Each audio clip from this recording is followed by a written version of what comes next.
Hello everyone, welcome to my channel English Grammar Tutorial. English Pedagogy আরও একটা ক্লাসে তোমাদের সবাইকে ওয়েলকাম। তাহলে এর আগে আমি যে ইংলিশ পেডাগজির ক্লাসগুলো করিয়ে দিয়েছি তোমরা কিন্তু সেই ক্লাসগুলো অবশ্যই দেখবে, তারপরে এই ক্লাসটা দেখবে, না হলে কিন্তু তোমরা কিছুই বুঝতে পারবে না, কারণ আমি একটা স্টেপ বাই স্টেপ ইংলিশ পেডাগজিটাকে তোমাদের করাচ্ছি। তাহলে ইংলিশ পেডাগজি এমনই একটা বিষয়, আমি আবারও বলছি, এটাকে ভালো করে বুঝতে হবে। যদি বুঝতে না পারো তাহলে কিন্তু ইংলিশ পেডাগজিতে তুমি কোয়েশ্চেন অ্যান্সার করতে পারবে না। এবং ইংলিশ পেডাগজি তোমাদের একদম সহজ করে বোঝানোর দায়িত্ব আমি নিয়েছি। তাহলে আজকে আমরা যেটা পড়ব, আগের ক্লাসে আমরা কি করছিলাম, ল্যাঙ্গুয়েজ স্কিলস। এটা হচ্ছে চ্যাপ্টার 3, আজকে হচ্ছে আমাদের পার্ট 2। এর আগের দিন আমরা পার্ট 1 করে নিয়েছি। যারা পার্ট 1-এর ক্লাসটা দেখোনি তারা কিন্তু আগে পার্ট 1-এর ক্লাসটা দেখবে, তারপরে পার্ট 2-র ক্লাসটা দেখবে, কারণ পার্ট 1 যদি তুমি না দেখো পার্ট 2 কিছুই বুঝতে পারবে না, কারণ পার্ট 2টা হচ্ছে পার্ট 1 থেকে রিলেটেড, এটা জাস্ট কন্টিনিউড ভার্সন। তাহলে আজকে আমাদের চ্যাপ্টার শুরু করা যাক, ল্যাঙ্গুয়েজ স্কিল। তার যে আমরা পার্ট 2, আজকে আমরা 6টা টার্ম দেখব যেটা আমাদের পরীক্ষা রিলেটেড খুব ইম্পর্টেন্ট। আগে আমরা কি কি টার্মগুলো দেখব সেটা দেখে নিই। প্রথম যেটা আমরা দেখব সেটা হচ্ছে কি, স্ক্যানিং আর স্কিমিং। তারপর যেটা আমরা দেখব সেটা হচ্ছে প্যাসিভ স্কিল, আর একটা হচ্ছে অ্যাক্টিভ স্কিল। এরপর যেটা আমরা দেখব সেটা কি, লাউড রিডিং, আর একটা হচ্ছে কি সাইলেন্ট রিডিং। এই 6টা টার্ম আমরা দেখব যেটা পরীক্ষার পারপাসে আমাদের খুব ইম্পর্টেন্ট। এবং এই 6টা টার্ম আমরা যে পার্ট 1-এর ক্লাস করে এসেছি তার সাথে রিলেটেড। আগের ক্লাসে এগুলো কেন আমি করাইনি, কারণ ক্লাসের লেন্থ অনেক বড় হয়ে যাবে, এবং ক্লাসের লেন্থ যদি অনেক বড় হয়ে যায় তাহলে একটা একঘেয়েমি এসে যায়। তাই 30 মিনিটসের ক্লাস বা তার নিচের টাইমটা আমি বেশি প্রেফার করি, ঠিক আছে? তাহলে তোমাদের মনে হতে পারে what is scanning, what is skimming. প্রথমে আমরা এই দুটোকে ক্লিয়ার করব, তারপরে আমরা বাকি যে 4টে আছে সেটাকে ক্লিয়ার করব। আগের ক্লাসে তোমরা যখন আমি রিডিংয়ের পার্টটা পড়াচ্ছিলাম সেখানে তোমরা কি দেখেছিলে, ইন্টেন্সিভ রিডিং, আর একটা কী ছিল, এক্সটেন্সিভ রিডিং। তাহলে এই যে স্ক্যানিং আর স্কিমিং ওই ইন্টেন্সিভ আর এক্সটেন্সিভ থেকেই নেওয়া হয়েছে, জাস্ট হালকা একটু ডিফারেন্স আছে। কিন্তু আগে আমরা দেখে নিই, এই যে স্ক্যানিংটাকে, এটাকে আমরা বলতে পারি ইন্টেন্সিভ রিডিং, আর এই যে স্কিমিং আছে এটাকে আমরা বলতে পারি এক্সটেন্সিভ রিডিং। খাতা পেন বের করবে এবং নোট ডাউন করবে আমি যেটা বলবো। তাহলে ইন্টেন্সিভে আর এক্সটেন্সিভে আমরা অলরেডি দেখে নিয়েছি যে ইন্টেন্সিভে আমরা ইন ডিটেলে পড়ি একদম স্পেসিফিক কিছু জানার জন্য, আর এক্সটেন্সিভে আমরা কি একদম শর্ট স্পিডে পড়ি যাতে আমরা জেনারেল ওভারভিউটা বা ছোট্ট করে ওই জিনিসটাকে জেনে নিতে পারি পরীক্ষার আগে। আর স্ক্যানিংয়ে বা ইন্টেন্সিভে আমরা সারা বছর ধরে পড়ি। এটা জাস্ট একদম একটা সামারিটা আমি তোমাদের বলে দিলাম, ডিটেলস ক্লাস করিয়ে দিয়েছি, সেই ক্লাসটা অবশ্যই দেখে নেবে, ঠিক আছে? তাহলে তোমাদের পরীক্ষায় প্রশ্ন আসবে হোয়াট ইজ স্ক্যানিং, বা প্রশ্ন আসবে হোয়াট ইজ স্কিমিং, তোমরা কিভাবে উত্তর দেবে? তাহলে স্ক্যানিংটাকে ইন্টেন্সিভ আর এক্সটেন্সিভের বাইরে গিয়ে দুটো ছোট্ট টার্মের মাধ্যমে আমাদের মনে রাখতে হবে। সেই টার্মগুলো কিন্তু খাতায় নোট ডাউন করবে। টু গেট স্পেসিফিক ফ্যাক্ট, তাহলে খাতায় নোট ডাউন করবে। এবং দুটোকেই এখানে আমরা কি বলি, র্যাপিড, দুটোকেই এখানে আমরা বলি র্যাপিড রিডিং। ভালো করে এটাকে লিখে রাখো। তাহলে স্ক্যানিংও র্যাপিড রিডিং, স্কিমিংয়ের ক্ষেত্রেও এটাকে আমরা বলি র্যাপিড রিডিং। কিন্তু যখন স্ক্যানিংয়ের কথা আসে তখন আমরা কি বলি, to get specific fact. Specific fact নিশ্চয়ই তোমাদের বুঝতে অসুবিধা হচ্ছে না, নির্দিষ্ট কোনো তথ্য বা নির্দিষ্ট কোনো ইনফরমেশান জানার জন্য আমরা স্ক্যানিংয়ের ব্যবহার করি। আর নির্দিষ্ট করে যদি তোমাকে কিছু জানতে হয়, তোমাকে কিসের সাহায্য নিতে হবে? রিডিংয়ে, ইন্টেন্সিভ রিডিংয়ের সাহায্য নিতে হবে। ওই জন্য যারা বর্তমান যুগের শিক্ষাবিদ তারা স্ক্যানিংটাকে ইন্টেন্সিভ রিডিংয়েরও আন্ডারে ফেলে দিয়েছে। তাহলে স্ক্যানিং কি? টু গেট স্পেসিফিক ফ্যাক্ট, নির্দিষ্ট কোনো ফ্যাক্ট, তথ্য বা ইনফরমেশান জানার জন্য। আর স্কিমিং এটাও কিন্তু র্যাপিড রিডিং, খাতায় নোট ডাউন করবে। এটা কি? ইন অর্ডার টু, লিখবে in order to get a general overview of the material, বা যে কোনো কিছু। তাহলে একটাই দেখলাম আমরা স্পেসিফিক, নির্দিষ্ট করে কিছু জানছি, আর স্কিমিংয়ে আমরা কি দেখছি? General overview of the material বা ফ্যাক্ট।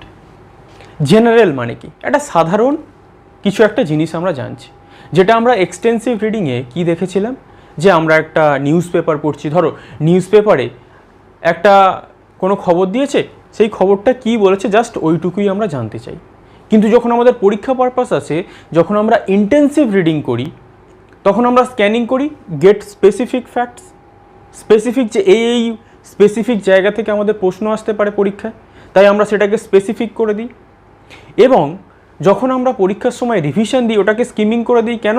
কারণ জেনারেল ওভারভিউ, সারা বছর ধরে যে স্পেসিফিক, নির্দিষ্ট করে পুরো বই কভার করে যে স্পেসিফিক জিনিসগুলোকে আমি দাগ দিলাম, পরীক্ষার সময় জাস্ট সেটুকুকে আমি জেনারেল ওভারভিউ হিসাবে রিভিশন করে দিলাম। তাহলে অবশ্যই মনে রাখবে, এবং যদি তোমাদের স্ক্যানিং আর স্কিমিং থেকে প্রশ্ন আসে, এই দুটো টার্ম তোমরা দেখতে পাবে, যে তোমাদের যদি বলা হয় কোথায় জেনারেল ওভারভিউ বা to get a general overview of the material, কোথায় এটা করা হয়, তোমরা কি বলবে? স্কিমিং। আর তোমাদের যদি প্রশ্ন আসে টু গেট স্পেসিফিক ফ্যাক্টস, এটা কোথায় থাকে, তোমরা কি বলবে? স্ক্যানিং। তাহলে অবশ্যই স্ক্যানিং আর স্কিমিংয়ের মধ্যে একদম বেসিক ডিফারেন্স আমি তোমাদের ক্লিয়ার করে দিয়েছি। স্ক্যানিংটা হচ্ছে একদম স্পেসিফিক কিছু জানার জন্য, আর স্কিমিংটা কি? জেনারেল, সাধারণভাবে কিছু জানার জন্য। স্পেসিফিক্যালি তোমাকে কিছু জানতে হবে এরকম কোনো ব্যাপার নেই। তাহলে আশা করছি স্ক্যানিংকে কেন তাহলে ইন্টেন্সিভ বলে এবং স্কিমিংকে কেন এক্সটেন্সিভ রিডিং বলে, আশা করছি ক্লিয়ার।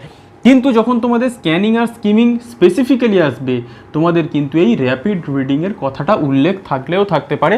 তাই র্যাপিড রিডিং দেখে তোমাদের যদি স্কিমিংয়ের এই যে জেনারেল ওভারভিউ দিয়ে দেয়, তোমরা কিন্তু স্ক্যানিংয়ে দাগ দিয়ে দিও না, কারণ আমরা ফাস্ট রিডিং দেখে এসেছি স্কিমিংয়ে। ঠিক আছে? তাহলে র্যাপিড রিডিংটা কিন্তু খেয়াল রাখবে। স্ক্যানিং আর স্কিমিং যখন আসবে, স্ক্যানিং আর স্কিমিং কাকে বলে সেই জিনিসটা মাথায় রেখে উত্তরটা করবে। ক্লিয়ার? নেক্সট, এরপরে হচ্ছে প্যাসিভ স্কিল, আর একটা হচ্ছে অ্যাক্টিভ স্কিল।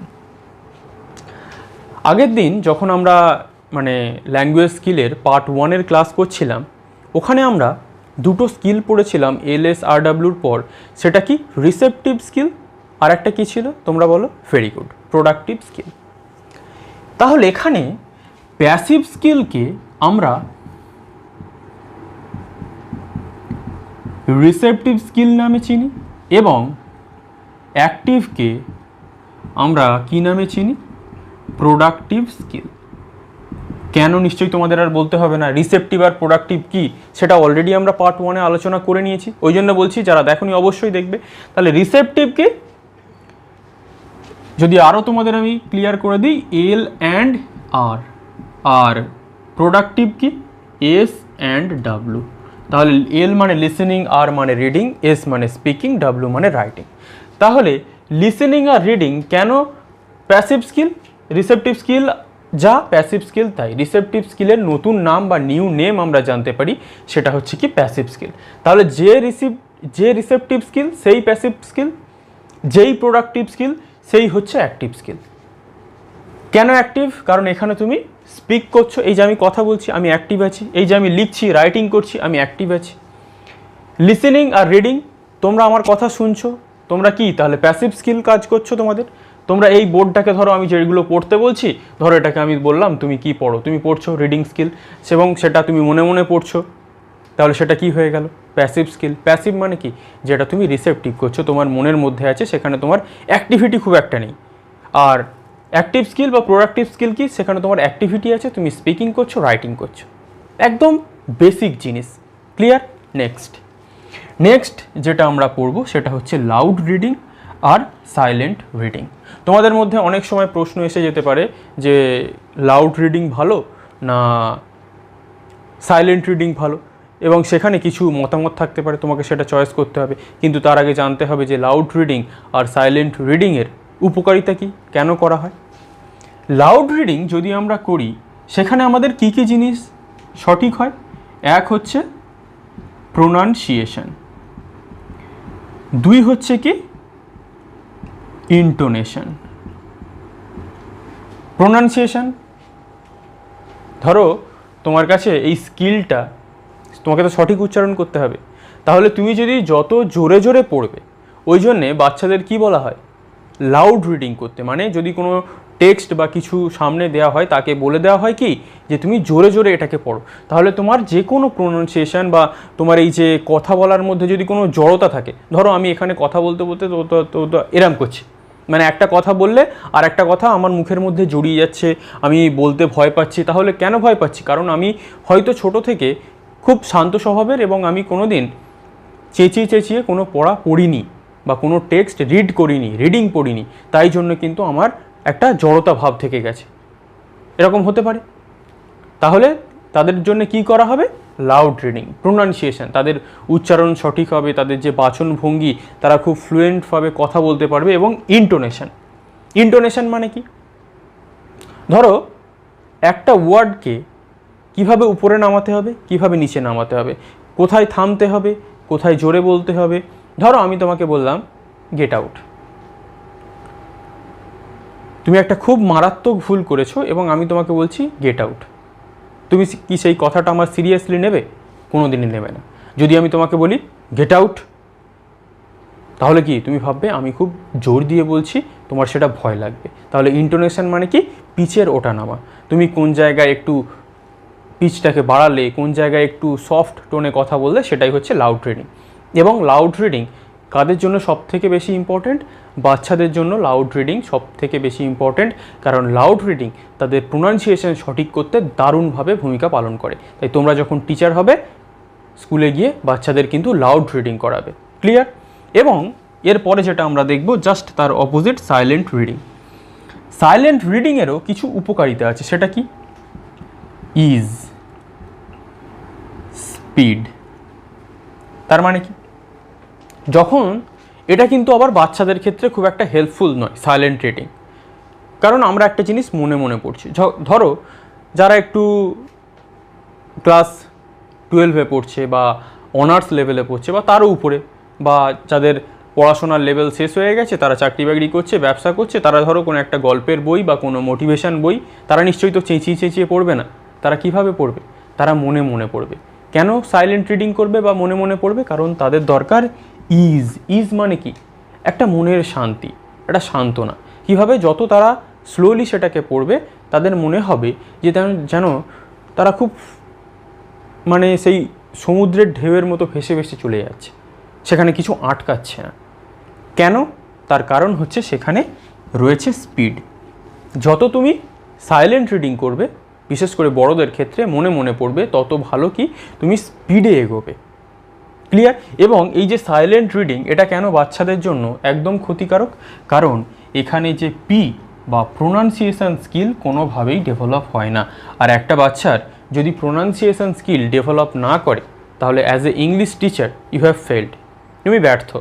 একটা বাচ্চার যদি প্রোনাউন্সিয়েশন স্কিল, তুমি ইংলিশ টিচার, সে ইংলিশের যতই ওয়ার্ড, একটা দুটো ওয়ার্ড সে ভুল উচ্চারণ করতে পারে, কিন্তু সে যাই পড়ছে সে ভুল উচ্চারণ করছে, এবং সে কোথায় থামতে হবে, ফুল স্টপেও সে থামছে না।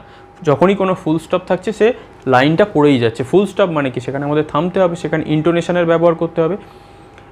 ইন্টোনেশনটা এখানে অতটাও গুরুত্ব নয়, কিন্তু প্রোনাউন্সিয়েশন সাইলেন্ট রিডিংয়ে একদমই কার্যকর নয়। তাহলে সাইলেন্ট রিডিং যারা করে, বিশেষ করে যদি কোনো টিচার বাচ্চাকে এমফাসাইজ করে বা জোর করে যে তুমি মনে মনে পড়ো ক্লাসে, তাহলে কিন্তু that is a wrong method. ওই মেথডটা পুরোপুরি ভুল, কারণ এটা প্রমাণিত যে সাইলেন্ট রিডিং করলে বাচ্চাদের কখনোই প্রোনাউন্সিয়েশন স্কিল ডেভেলপ হয় না, এবং এটাই হচ্ছে বাস্তব।